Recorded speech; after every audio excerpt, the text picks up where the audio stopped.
È un importante provvedimento perché è uno strumento che dà la possibilità al Consiglio regionale di confrontarsi con quelle che sono le rappresentanze del territorio, come i comuni, le province, le città capoluogo, in maniera tale che quello che facciamo qui in Consiglio regionale non sia solamente espressione di noi consiglieri regionali, ma sia qualcosa condiviso dal basso, perché ovviamente i comuni sono la vera rappresentanza dei cittadini e del popolo. Quindi è uno strumento fondamentale perché già abbiamo uno strumento simile, ma ne vogliamo uno che sia moderno, efficace, efficiente e in grado di darci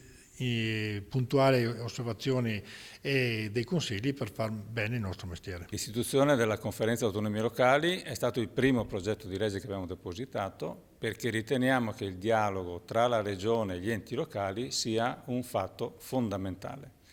Oggi in Commissione è stato discusso delle due proposte sul tavolo, la nostra proposta è il PDL 26, quella della Giunta, il PDL 48, che in larga parte ricopia i contenuti della nostra proposta. Quindi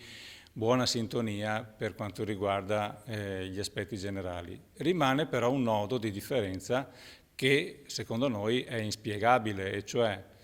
noi diciamo la Conferenza Autonomie Locali svolge le proprie funzioni sia in riferimento all'attività legislativa del Consiglio e quindi diventa un organo consultato dal Consiglio, anche consultato dalla Giunta per le attività amministrative che a volte sono necessarie come consultazioni. Mentre nella proposta della Giunta si manterrebbe un doppione, cioè sia la Conferenza Autonomie Locali sia la Conferenza Enti Locali, cioè la vecchia conferenza che c'è adesso.